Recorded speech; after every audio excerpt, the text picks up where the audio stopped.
अब यो आजको लाइभ रिपोर्टिङ तपाईसँग लिएर आएको छु। यो चाहिँ लाचुङदेखि चुङथाङ जाने रोड चाहिँ आज 15 तारिक ठिक यो 5:53 भयो। त्यसको खबर मैले लिएर आएको छु।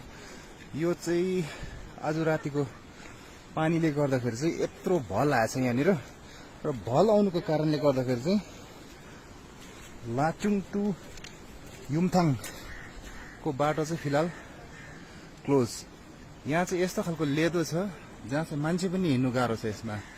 र यहाँनिर साइडमा टाटा एउटा पार्क गरेको थिएछ, यो पनि यसको टायर आधाउधी डुबिसकेको छ र यसमा चाहिँ मान्छे पनि पैदल हिँड्नु चाहिँ एकदमै गाह्रो छ।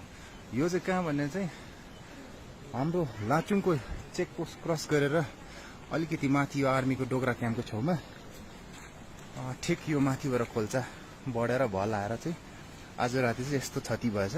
र आज भन्ने चाहिँ यो चाहिँ लाचुङ टु युमथाङ बाटो चाहिँ फिलहालको लागि बन्द छ। अब अहिले 5:53 गयो, जसको रिपोर्ट तपाईहरुसँग छ। यो चाहिँ एक्ज्याक्टली कहाँ हो भने चाहिँ यहाँनिर एउटा होटल छ तपाईको हिल क्राउन होटल भनेर, र यसकै छेउमा चाहिँ यस्तो क्षति भएको छ। र यसले गर्दाखेरि चाहिँ अब लाचुङ टु युमथाङ आज 15 तारिकको दिन लगभग अब 6 बज्न आँटेको छ। अहिलेको समाचार